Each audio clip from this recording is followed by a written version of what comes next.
지금 상위 매출을 봤을 때는 2011년이라든지 2021년이라든지 이렇게 예측을 했을 때는 미국이 늘 위에 있어요. 그리고 이제 일본 시장이 있었는데 뭐 중국 시장이 인구를 기반으로 해서 계속 성장해오는 거는 뭐 요번에 G20 뭐 회의에서도 봤을 거고 G2 하면은 미국하고 중국이잖아요.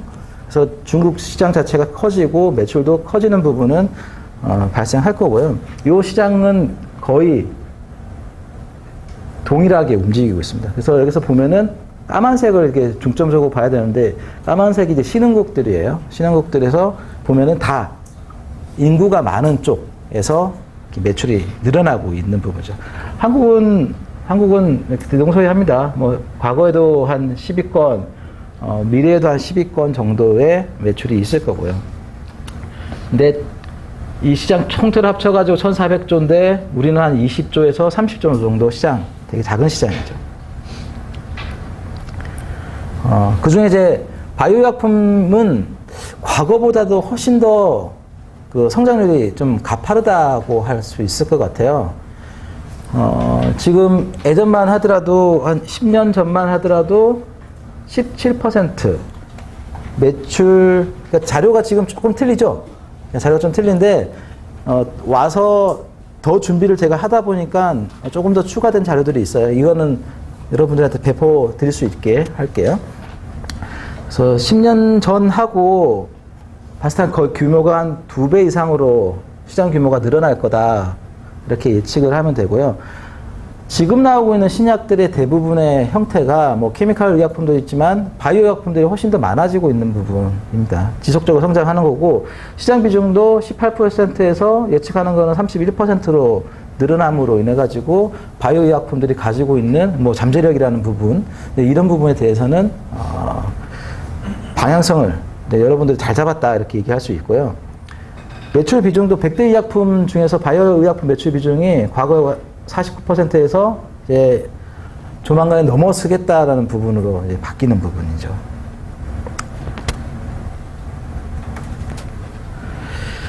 글로벌 상위 심제약회사, 뭐 사실 우리나라 제약회사 잘 나가는 회사들 유한이라든지 종근당, 뭐 삼성, 셀트리온, 뭐 동아 이렇게 해도 사실 저희 작년 기준으로 해가지고 국내에서 매출이 가장 높았던 회사가 어딘지 아세요?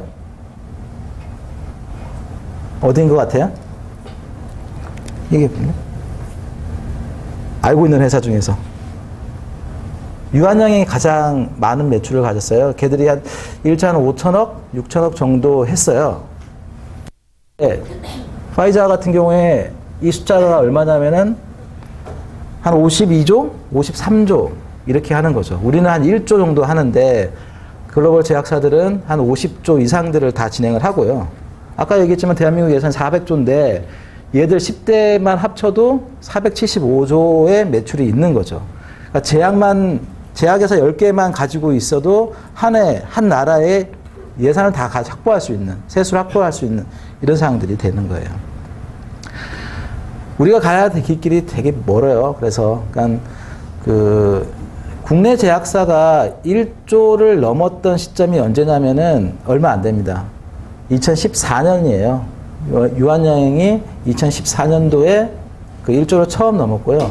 사실 동아제약이 제일 먼저 넘을 거다 이런 얘기를 있었는데 동아제약이 동아제약하고 동아 ST로 나눠지면서 전문의약품하고 일반의약품으로 분류가 됐거든요. 그러면서 매출이 반토막이 나서 1조를 못 넘었었는데 유한양이 제일 먼저 넘었고 작년인가 재작년에 녹십자가 두 번째로 이렇게 넘어갔어요. 그래서 그 다음에 이제 뭐 종근당이라든지 한미라든지 삼성이라든지 셀트리온들이 한 8천억, 7천억 이 정도 수준으로 해가지고 전체적으로 매출을 가져오고 있고요. 그 총 전부 다 합쳐가지고 22조를 하고 있는 거고 우리나라 10개의 기업들을 모아가지고 합치면은 18조 정도 하는 거예요.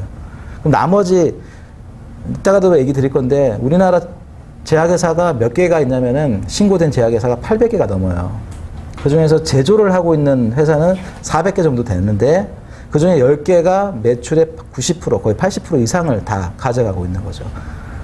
근데 그럼에도 불구하고 우리나라 총 매출액을, 제약 총 매출액을 10위권인 GSK보다도 적다라는 부분인 거죠. 그러니까 한국이라는 것이, 한국의 제약 기업이 상당히 경쟁력이 좀 부족하고, 좀 어떻게 보면은 나아갈 길이 조금 많이 험난하다, 이렇게 얘기가 될 수 있는 것 같아요. 그거는 이제 과거의 정책적인 측면도 사실 많아요. 그러니까 근데도 불구하고 글로벌 전체를 봤을 때 우리나라, 그러니까 다른 나라, 우리나라랑 비슷한 규모의 능력을 가지고 있는 회사 중에서, 나라 중에서 이렇게 많은 제약회사를 가지고 있는 나라는 찾기 힘들어요. 독일은 유명한 제약회사들이 많죠. 그리고 뭐 스위스도 많긴 한데 유럽 쪽 제외를 하고 중동 국가에서 제약회사 생각나는 거 아무도 없을 거예요. 동남아시아 국가 중에서 제약회사를, 유명한 제약회사 가지고 있는 거 생각나는 거 없을 거예요. 전부 다 다국적 기업들이 들어가가지고 그 나라의 제약 산업들을 끌고 가고 있는 거예요.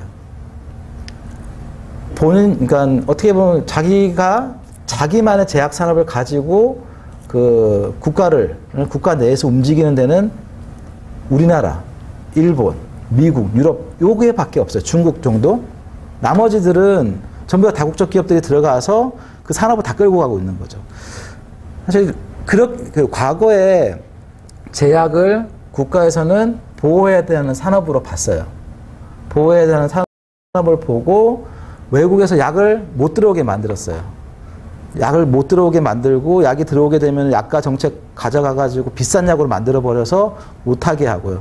특허 같은 경우, 지금 중국이 하고 있는 모습을 과거에 우리나라가 똑같이 한 건데, 자기 산업을 보호하기 위해서, 여러 가지적으로 배척을 했던 것들이 많아서 국가 내에서 제약 산업들이 살아남은 거죠.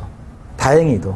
근데 이제 뭐 FTA라든지 여러 가지 뭐 세계 무역과 관련된 사항에서 자꾸 장벽이 낮아지고, 또는 자동차라든지 반도체 산업을 다른 쪽으로 수출하기 위해서 제약 산업을 오히려 이렇게 외부에서 들어오게 만드는 그런 정책들을 많이 가져왔기 때문에 지금은 다국적 기업하고 우리나라 기업하고 같은 능력으로 싸워야 되는 사항들이 많아졌어요.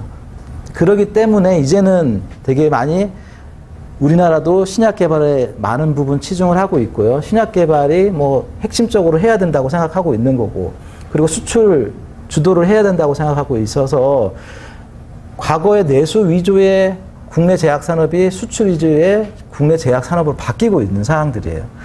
조금 더 우수한 인력들이 바이오나 제약으로 들어와 가지고 외국 다국적 기업들하고 경쟁하면서 어깨를 겨누면서 싸워줘야 되는 상황들이 이제 바뀌어가고 있는 상황이라고 보시면 됩니다. 저는 사실 지금 한 20년 정도 제약에서 근무를 했는데, 과거 진짜 저가 들어갔을 때의 그 제약 현장의 모습과 지금 현장의 모습은 하늘과 땅 차이라고 얘기할 수 있을 정도예요. 그리고 미래의 또 제약 모습은 또 달라질 거라고 생각이 좀 들어요. 근데 거기에서 여러분들이 주가 돼서 주축이 돼서 일을 해야 되는 사항들이라고 보시면 됩니다. 과거에는 그 옆에 있는 저희랑 비슷한 규모의 매출액이 유사한 업체들하고 저는 경쟁 상대라고 생각하고 일을 했었는데, 지금은 여러분들은 여기에 있는 이런 회사들하고의 생각을 해야 되는 부분인 거고, 근데 이쪽은 신약 개발, 그러니까 대규모의 자본금을 기본으로 해서 신약 개발을 상당히 많이 진행을 해서 대박이 터지게 되면서 화이자라든지 이런 애들이 올라가게 되는 건데요. 우리나라도 국가가 계속적으로 뭐 제약 강국으로 만들겠다고 해서 지원하는 부분이 많아지기 때문에 분명히 쫓아갈 수 있을 거라고 생각이 들어요. 신약을 개발하기 위해서 여러 가지 단계들이 있잖아요. 그 중에서 국내 제약 산업에서 전 세계를 봤을 때 가장 강점이라고 할 수 있는 것이 딱 두 개라고 집어요, 사람들이.